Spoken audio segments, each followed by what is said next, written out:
الحسين مصباح هدى وسفينة النجاة. يقول أحب الله من أحب حسين. حسين مني. بس يا استاذ بعد انت جاوبت معصوم اسمه مطلق. بس لحظه لا حول ولا قوه. الله عنه وبنت عمر وانتم تكفرون. اني اروح لك فدوه بس عندي عمل اذا تسمح لي مداخله. اي تفضل خالد، تفضل خالد. السلام عليكم ورحمة الله وبركاته. جزاكم الله خير. الأمانة يجب أن تبلغ الأخ مرتضى يبلغك السلام حج وعد. الله يبارك. ويشهد الله أن يحبك في الله. الله يبارك. وأنتم منبر يعني يدعو إلى أهل البيت. يعني أنا عندما كنت مترددا في أمور كثيرة، عندما بدأت بالاستفسار ووجدت وتثبت في الكثير من الأمور من طريقكم، جزاكم الله خيرا. الله يبارك. أنت حديثكم جزاكم الله خير. أنتم حديثكم عن عصمة النبي صلى الله عليه وآله وسلم. أنا عندي سؤال مهم جدا. يعني الرسول صلى الله عليه وآله وسلم وهو نبي الله، هذان الصفتان هما مرتبطتان في الرسول صلى الله عليه وآله وسلم دائما أم هما منفصلتان؟ يعني عندما يبلغ النبي ويفعل الخطأ ويفعل الذنوب، هل يكون يعني صفة الرسول تنتزع منه، أو إذا كان رسولا تنتزع صفة النبوة منه؟ أنا هذا لم أفهم. أي خطأ تتكلم منه؟ خطأ الرسول بس خطأك يعني عندما يخطئ الرسول صلى الله عليه وآله وسلم، هل هناك ميزة؟ هل هناك من عينة ليقول أنا لست معصوما فهذا أنا أكون هنا مخطئا؟ هل يتلون عندما يكون نبيا أو يكون رسولا؟ فحاشا للرسول صلى الله عليه وسلم. الميزة بنزول الوحي يسدده. أصبر يا أخي، والله الوحي يسدده مباشرة. ومن يطع الرسول فقد أطاع الله ومن تولى فما أرسلناك عليهم حفيظا. ونحن إن شاء الله لا نتولى عن قول قد قاله الرسول صلى الله عليه وآله وسلم، إن كان نبيا أو إن كان رسولا. والله في محكم آياته يقول وما ينطق عن الهوى. هذا الرسول لا ينطق عن الهوى، وهو هل هذا مطلق وليس مقيد؟ هل تستطيعون أن تقيدون هذه الآية أن كل ما يخرج من هذا الفم العاطر هذا فم محمد صلى الله عليه وآله وسلم؟ هل نستطيع أن نميزه أن كان هو على صواب أو غير صواب؟ يعني التشكيك في الرسول صلى الله عليه وآله وسلم، يعني هذا الأمر ليس بجديد، وهذا الأمر الذي أنا ما جعلني يعني عرض النبي صلى الله عليه وسلم. أخي أعطيك الكلام. اصبر اخي اعطيك اتكلم انا لانه عندي عمل. فهذا النبي صلى الله عليه واله وسلم معصوم من السماء، وان لم يكن معصوما فقد حذرنا رب العالمين منه ان لا تطيعوه في بعض الامور واطيعوه في بعض الامور. ونحن هذا النبي والحمد لله رب العالمين نطيعه في كل شيء، في كل قول وفي كل فعل وفي كل ترخيص قد رخصه رسول الله صلى الله عليه واله وسلم. ولكن أنا عندما أرى والغريب أن أنا سني، يعني كنت سني والحمد لله رب العالمين، تبصرت لغيرتي على النبي ولغيرتي على آل بيته. تبصرت إلى ماذا؟ تبصرت إلى الكفر والشرك، تبصرت إلى الدعارة باسم المتعة. أنت ما زلت على ضلال، ومن يعصي الله ورسوله فقد ضل ضلالا مبينا، وأنت ضلالك بائن. والحمد لله انا ليش ما تكون مؤدب؟ الدعاره تعرف مكانها وين؟ كنت اتمنى الدعاره اسمع اذا كانت المتعه دعاره، اسمع اذا كانت المتعه دعاره فاسماء داعره، لان اسماء اول من تمتعت، ويعترف بهذا حتى ابن باز يعترف ان اسماء من القائلين بالمتعه.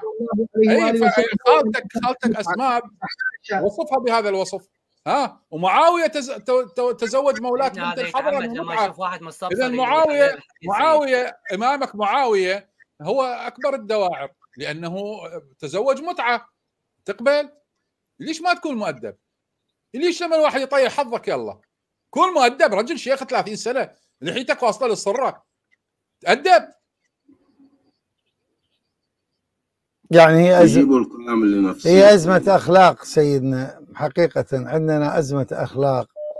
وللأسف يعني الذي يعني يتعب الإنسان أن هذا الرجل يخطب لمدة 30 عام 30 عاما، وهذا كلام إنسان يعني غير منضبط حقيقة.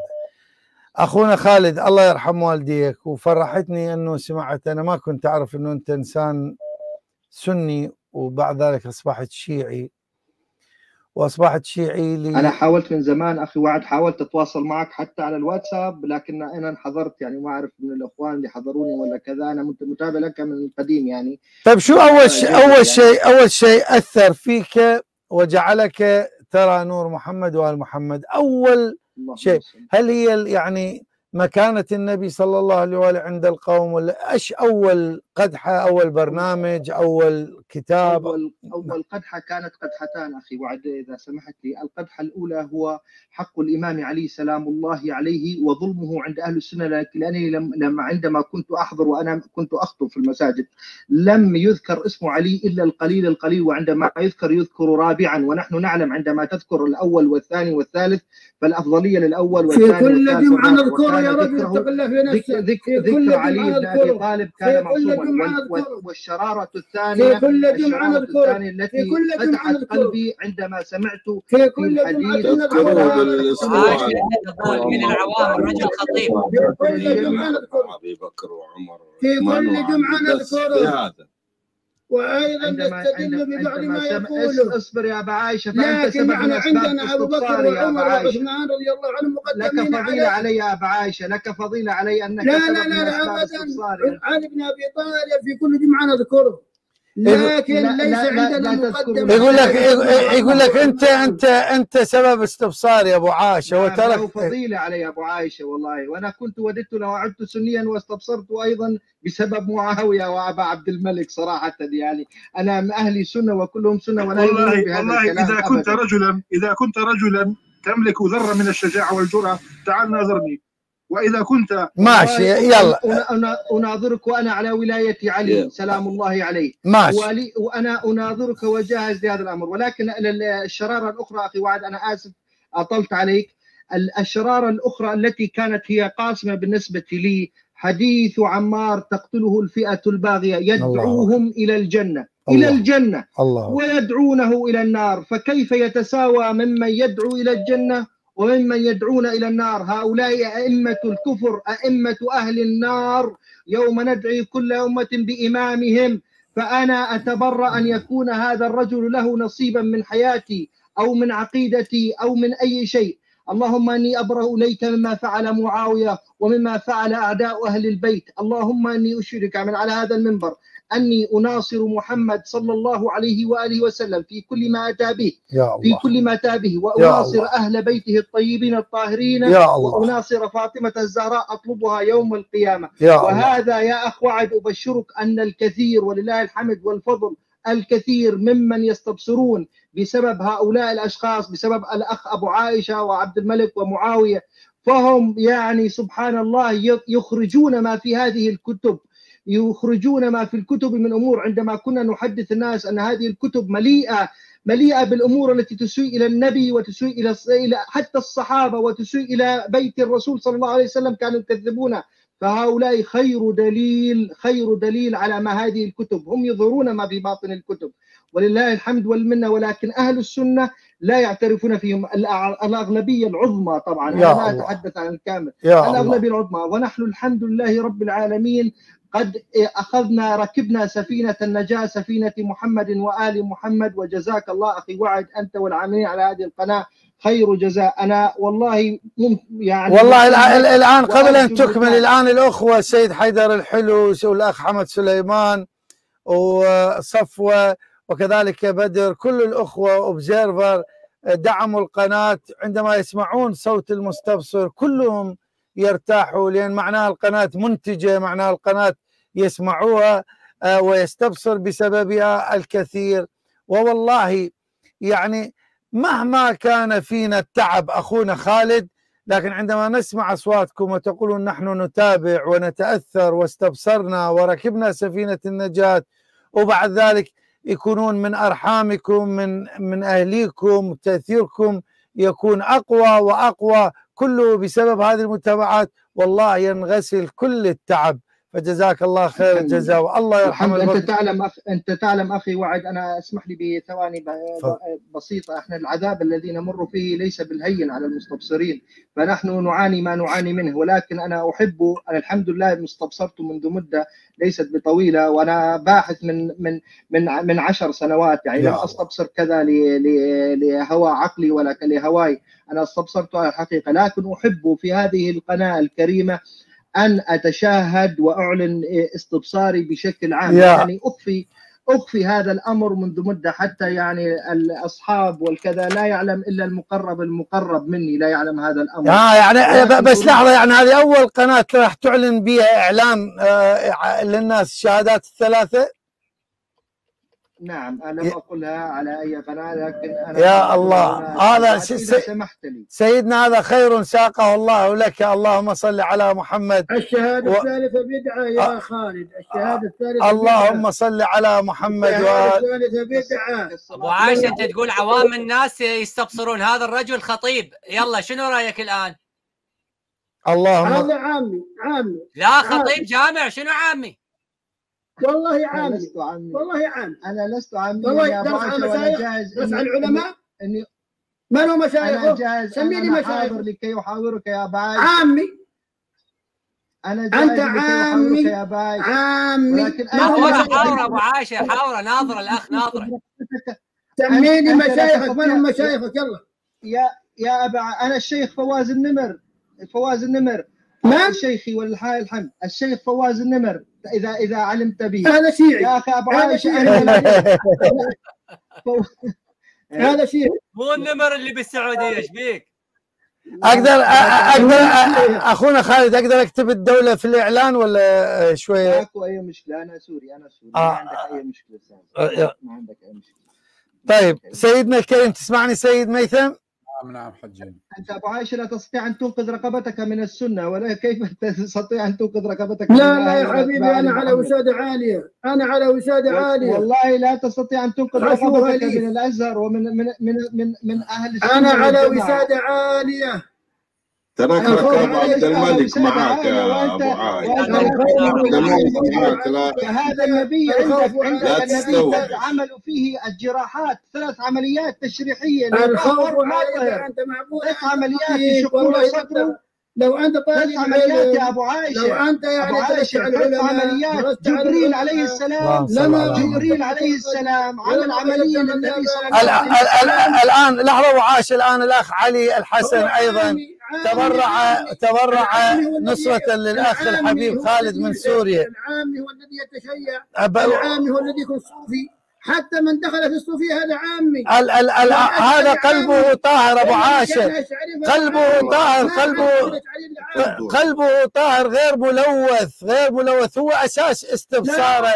يقول لك أنا دافعت عن النبي صلى الله عليه وآله وسلم. اللهم صل على محمد. على المشايخ سيدنا يا أبو عائشة أنت ما زلت 40 عاما في حلق النار. يا أبو عائشة ارحم نفسك. 40 عاما امام المشايخ وبحثنا عن العلم. هي هاي مناظرة. اي لا لاحظ يقول لك انتم يا اخونا ابو عائشه، انتم الناس ضجت منكم الان بواسطه الانترنت وبواسطه الفضائيات الشريفه، من قبل فضائيه الحجه وكلمات هذه الفضائيات التي تنشر علوم محمد وآل محمد. الآن هو الرجل يقول أنا أول مرة أعلنها، كنت أخفي هذا الأمر، أول مرة أعلنها. لماذا؟ لأنه دافع عن النبي صلى الله عليه وآله، لأن رأى منك ومن أبي عبد الملك ومن عمار ومن معاوية أنكم تسيئون إلى النبي. يا رجل، في واحد يقول والدة النبي مشركة، والد النبي مشركة، كفار، هؤلاء النبي جاءنا من مشركين نجسين. معقولة هذا دين؟ هذا معقولة هذا دين؟ لذلك الناس ضجوا، ولذلك الأخ نستقبله بالصلاة على محمد وآل محمد يعلنها. فرحان بالعوام، فرحان بالعوام والله فرحان لان ليش؟ لان هذا راح ينشر في عائلته. لا هذا 10 سنوات يا ابو عايشه من البحث، يا ابو عايشه 10 سنوات من البحث. ائتني بعالم او طالب علم تشيع 10 سنوات وهو يبحث، 10 سنوات وهو ينقب، 10 سنوات وهو يبحث في كتبكم. لما تقيأ ما عند البخاري وتقيأ ما عند مسلم، الله أكبر. ولكن قرأها على نفسه ما قرأها على مشايخ. يا عمي أبو عائشة الحاكم النيسابوري من العوام، عبد الرزاق الصنعاني من العوام، أبو الطفيل الصحابي من العوام، هذول كلهم متشيعين. الله أكبر. يا أستاذ أبو كريم هذا فيهم تشيع وليسوا متشيعين. فرق بين أبو الطفيل كان شيعي، أبو الطفيل صحابي شيعي.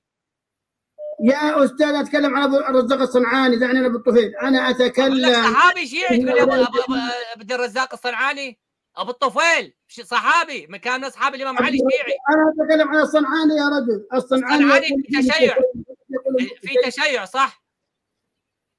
على كل حال انا طيب الان خلينا ابو عاشه يسوي الله يرحم والديك ابو عاشه. الناس تريد تسجل، الناس اخواني ارجوكم خذ لك معهم صوره، اي والله. صلى على محمد وآل محمد. اللهم صل على محمد. اخواني اليوم جمعه ويوم فرح وسرور، وهذا الأخ الآن سيدخل السرور في قلب الزهراء عليه السلام بإعلانه التشيع والشهادات الثلاثة. سيدنا الحبيب تفضلوا بالصلاة على محمد وآل محمد الطيبين الطاهرين المعصومين. صلوات. اللهم صل على محمد وآل محمد. صل على محمد وآل محمد الطيبين الطاهرين. أخونا خالد تسمعني إن شاء الله؟ يا الله يا الله يا الله. تفضل سيدنا. أخونا خالد تسمعني؟ يسمعك. اسمعك. طيب أسمعك. اخونا العزيز حياك الله ومرحبا بك. الله يبارك فيك ويحفظك ان شاء الله. اخونا معي، قل معي: اشهد ان لا اله الا الله وحده لا شريك له. اشهد ان لا اله الا الله وحده لا شريك له. واشهد ان محمدا عبده ورسوله. واشهد ان محمدا عبده ورسوله. يا وأشهد أن عليا وفاطمة وأبناءهم المعصومين بالحق. وأشهد أن محمدا وعليا وفاطمة وأبناءهم المعصومين بالحق حجج الله. حجج الله. أتولاهم وأبرأ إلى الله من أعدائهم. يا الله. أتولاهم وأبرأ إلى الله من أعدائهم. اللهم لا تفرق بيني وبينهم طرفة عين. اللهم لا تفرق بيني وبينهم طرفة عين. يا الله يا في الدنيا ولا في الآخرة. في الدنيا ولا في الآخرة. بفضلك وببركة الصلاة على محمد وآل محمد. بفضلك وبفضل بركة الصلاة على محمد وآل محمد. اللهم صل على محمد وآل محمد. اللهم صل على محمد وآل محمد بقدر أنفاس الخلق.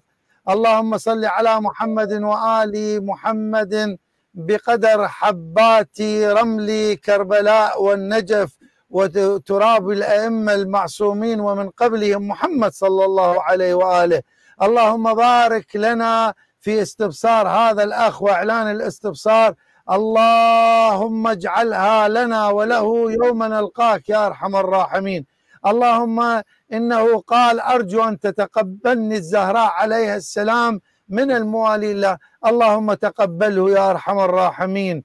اللهم ارحم والديه، اللهم ارحم البطن التي حملته، اللهم اجعله صوتا يصدح بالحق بولاية محمد وآل محمد. اللهم اجعله ممن ينادي إلى ولاية أمير المؤمنين. اسقه شربة هنيئة باردة لا يظمأ بعدها أبدا من يد أمير المؤمنين عليه السلام. اللهم لا تفارق بينه وبين أمير المؤمنين عليه السلام. اللهم لا تفارق بين أمه والزهراء عليه السلام. اللهم إنه أدخل السرور في قلوبنا، اللهم أدخل السرور في قلبه رحمة الله على والديه. اللهم ارحم كل من ساهم ويساهم في دعم هذه القناة والوقوف على هذه القناة لكي تكثر أصوات المستبصرين والراكبين لسفينة النجاة. اللهم إن قلنا ما قلنا قربة لوجهك الكريم فتقبل منا يا أرحم الراحمين يا رب العالمين. يا الله يا الله يا الله. وصلى الله على محمد وآل الطيبين الطاهرين. صلوات. ترى عامي لا ترى عامي لا تقف. اللهم ارحم كل من من قائم على هذه القناة وعلى هذه اللهم صل على محمد وآل محمد. صل على الله يرحم والديك. بحق محمد عوام 10 سنوات وهو يناقش على كل من يشترك في القناة ويدعمها وعلى كل من والى علي وآل بيته الطيبين الطاهرين. واللهم صل على محمد. اللهم ارزقنا زيارة لنبيك وللحسين سلام الله عليهم جميعا بحق فاطمة الزهراء. جزاكم الله خيرا. الله يرحمه. حياكم الله. وأنا أتشكركم. جزاك الله خير الجزاء ورحمة الله على والديك. بارك الله بك. من الحسين مصباح هدى وسفينة النجاة. يقول أحب الله من أحب حسين. حسين مني.